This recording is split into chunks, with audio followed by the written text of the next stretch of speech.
वंदे मातरम, जय हिंद, जय जवान, जय किसान। सच कभी छिपता नहीं और बकरा एक्सप्रेस 24 कभी रुकता नहीं। दोस्तों, मैं हूँ चौधरी मोहन गुजर और आज फिर आप लोगों के बीच आया हूँ हरदा में, जो 6 तारीख को 6 फरवरी 2024 को जो भयानक फटाका फैक्ट्री में जो विस्फोट हुआ है, उस विस्फोट को लेकर आज मैं आपसे चर्चा करूंगा।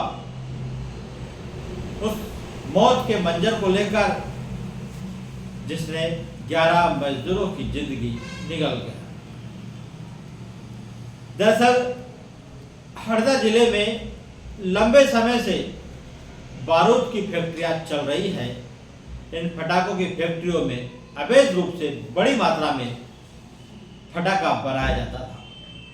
इसके साथ ही हरदा के जो बड़ा व्यापारी है राजू अग्रवाल, प्रदीप अग्रवाल, सोमेश अग्रवाल, इनकी हरदा जिले में 4 से 5 जगह इनके गोडाउन हैं, इनकी फैक्ट्रियां हैं और हर साल बड़े स्तर से यहाँ पर माल बनाया जाता है और मध्य प्रदेश ही सहित कई राज्यों में इनका माल ट्रकों से जाता है। लेकिन यहाँ पर लापरवाही देखिए, यहाँ पर प्रशासन की भी लापरवाही है और उस फटाका फैक्ट्री के मालिक की भी गंभीर लापरवाही है, जिसने नियमों की धज्जियां उड़ाई और प्रशासन की साठगांठ से यहाँ पर बदस्तूर फटाका बनाने का काम चलता रहा। यहाँ तक कि नाबालिग बच्चों से भी इन फैक्ट्रियों में काम कराया जाता है। और इतना ही नहीं, राजू सेठ, जिसकी फटाका फैक्ट्री है राजू अग्रवाल की, उस फैक्ट्री में पहले भी हादसे हो चुके, कई लोगों की जान जा चुकी, लेकिन उसके बाद में भी हरदा का प्रशासन नहीं जाता। अभी हम बात करें पिछले समय दीपावली के समय, इसी राजू सेठ का ताऊ है चाचा प्रदीप अग्रवाल, उसकी भी फटाका फैक्ट्री है कोलीपुरा के पास, जिसने हाईवे के ऊपर दुकान लगाई थी। दुकान लगाने के बाद में हरदा जिला प्रशासन का ध्यान आकर्षित मकड़ा एक्सप्रेस के द्वारा कराया गया, लेकिन जिम्मेदार अधिकारियों ने कोई कार्रवाई नहीं की। इसका मतलब यहाँ पर प्रशासन की साठगांठ से करोड़ों का अवैध व्यापार फटाका का जो लंबे समय से चल रहा था और इसी के कारण 6 फरवरी को मौत का तांडव हरदा जिले में देखने को मिला। हरदा में 6 तारीख को जिसने भी वो भयानक मंजर देखा, वह अपने जीवन पर्यंत तक उस पल को, उस घड़ी को भूल नहीं पाएगा। इसके बाद में जो मौतें हुई है, मौतों का आंकड़ा तो बहुत ज्यादा है, लेकिन कई लोग अभी भी लापता है। उस फैक्ट्री के अंदर कहा जाता है 500-600 लोग वहां पर मजदूरी करते थे, फटाका बनाने का काम करते थे, लेकिन मौके पर 11 लाशें, वहां पर 11 लोगों की लाशें मिली जिनकी डेथ हो चुकी है और 200 से अधिक लोग घायल, जिनका इलाज चल रहा है। आज भी जिंदगी और मौत की जंग भोपाल के हमीदिया अस्पताल में कई मरीज वहां पर लड़ रहे हैं। लेकिन इसके साथ ही इस पूरे हादसे के बाद में जिम्मेदार कौन, इसको लेकर हरदा की राजनीति में नेता एक दूसरे पे आरोप प्रत्यारोप लगा रहे हैं। इनको शर्म आना चाहिए कि किस प्रकार की यह ओछी राजनीति कर रहे हैं। इतनी बड़ी घटना हो गई हरदा शहर की, उन पीड़ितों की मदद करने की बजाय आप एक दूसरे पे आरोप और प्रत्यारोप लगा रहे हैं। बेहद ही शर्मनाक है। अगर बात की जाए तो फटाका फैक्ट्री आज कल से चालू नहीं हुई थी। फटाका फैक्ट्री कई वर्षों से वहां पर चल रही थी और इतने वर्षों से यहाँ के नेता और मंत्री क्या आंखें बंद करके बैठे थे। उस फटाका फैक्ट्री पर कार्रवाई क्यों नहीं करवाई गई?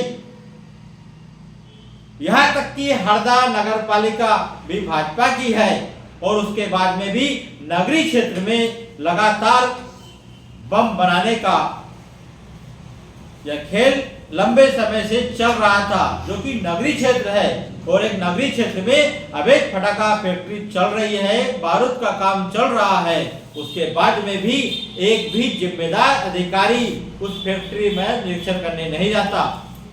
इसका मतलब सीधा सीधा है कि यहाँ के जो नेता है, अधिकारी हैं, नगर पालिका प्रशासन है, यह सब बिके हुए थे और इनका पूरा संरक्षण था उस फटाका व्यापारी को, और उसी के कारण, इनके संरक्षण के कारण, इनके लालच के कारण आज 11 मौतें हो गई और कई परिवार उजड़ गए,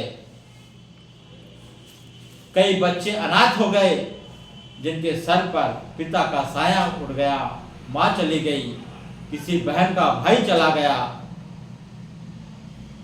उस मौत का वो मंजर था, इतना भयावह था कि 40 किलोमीटर दूर सिवनी मालवा तक इसकी गूंज थी। देश दुनिया में आग की तरह यह खबर फैल गई। हर न्यूज चैनल पर, बड़े बड़े अखबारों में खबरें चलाई गई, और उसके बाद में आज हरदा एसपी को यहां से हटाया गया। आज प्रदेश के मुखिया सीएम मोहन यादव का दौरा था। हालांकि मोहन यादव अस्पताल में मरीजों से मिले, लेकिन जिन लोगों के घरों को नुकसान पहुंचा, उस फटाका फैक्ट्री के आसपास कम से कम 60 से 70 मकानों में आगजनी की घटनाएं हुई और वह मकान टूट गए, फूट गए, किसी की टीन उड़ गया, किसी का छत टूट गया, मतलब भारी नुकसान हुआ। यह तो अच्छा रहा कि यह जो घटना हुई वह सुबह 11 बजे के समय हुई। यही घटना अगर दोपहर के समय होती तो हरदा शहर में बहुत बड़ा हादसा हो सकता था, बहुत बड़ी घटना हो सकती थी। लेकिन हरदा एसपी को हटाने से दोषियों को पर कार्रवाई नहीं होगी। इसके जिम्मेदार और लोग भी हैं, उनके ऊपर भी कार्रवाई होना चाहिए। हरदा नगर पालिका कि जो सीएमओ है, जो अध्यक्ष है, वह भी दोषी है। उनका भी नैतिक दायित्व बनता था कि हरदा शहरी क्षेत्र में अवैध फटाका की फैक्ट्री चल रही है और इसमें बड़ी मात्रा में बारूद भरा था, लेकिन तमाम नेमे कानून कायदे अधिकारियों के टेबल पर धरे के धरे रह गए। किसी ने भी कार्रवाई नहीं की। यह विचार करने का, सोचने का समय है।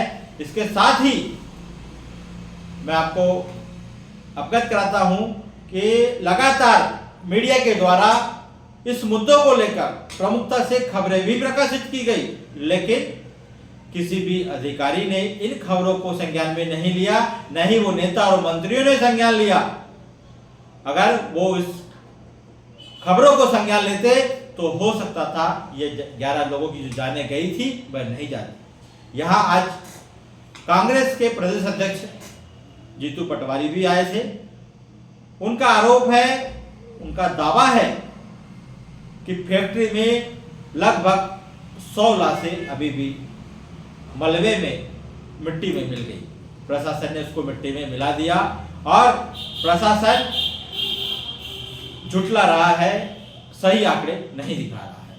क्योंकि जिस वक्त फैक्ट्री में पटाखा बनाने का काम चल रहा था, उस समय वहां पर बड़ी संख्या में मजदूर वहां पर थे।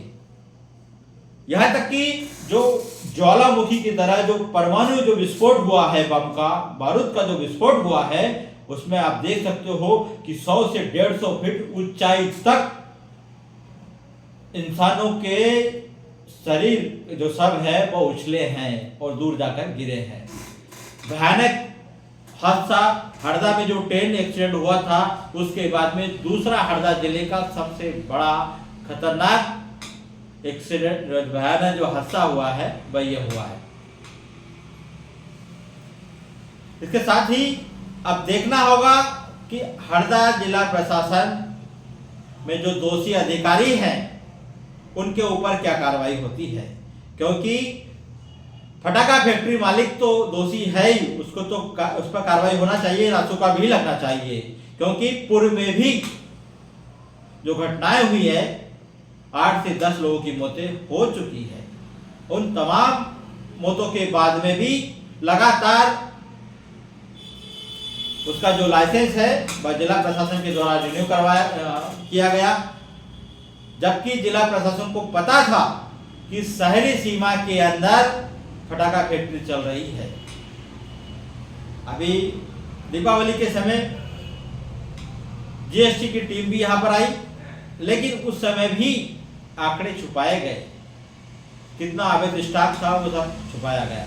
मतलब लगातार यहां पर अवैध गतिविधियां होती रही और प्रशासन हाथ पर हाथ धरे बैठा रहा। मैं इस वीडियो के माध्यम से उन नेताओं को भी कहना चाहूंगा कि आरोप प्रत्यारोप मत लगाइए। आरोप प्रत्यारोप लगाने से किसी का भला नहीं होगा, राजनीतिक रोटियां मत सेकिए। आप में वास्तव में अगर उन पीड़ितों के प्रति हमदर्दी है तो उनकी मदद करें, क्योंकि ये जो समय है वह मदद करने का है। राज्यसभा आज एक प्रेस कॉन्फ्रेंस हुई थी, पूर्व मंत्री ने प्रेस कॉन्फ्रेंस ली है, उसमें विधायक दोगने के ऊपर आरोप लगाया है। हालांकि यह पार्टियों का अपना वो है, लेकिन मैं इस वीडियो के माध्यम से कहना चाहूंगा कि जो नेता है, जनप्रतिनिधि है, बस सभी के सुख और दुख में जाते हैं। फोटो वीडियोग्राफ ऐसे बहुत सारे बीजेपी के नेताओं के भी आरोपियों के साथ में है और कांग्रेस के नेताओं के भी ऐसे लोगों के साथ में है। हालांकि घटना के बाद में ये वीडियो सामने आते हैं और यह लोग राजनीतिक रोटियां सेकते हैं, जो कि बहुत ही शर्मनाक है, क्योंकि हरदा में 11 लोगों की जान गई, 250 से अधिक लोग घायल हुए हैं। उनकी मदद के लिए आगे आए, न कि राजनीतिक रोटियां सेके। इसी के साथ जय हिंद, जय भारत।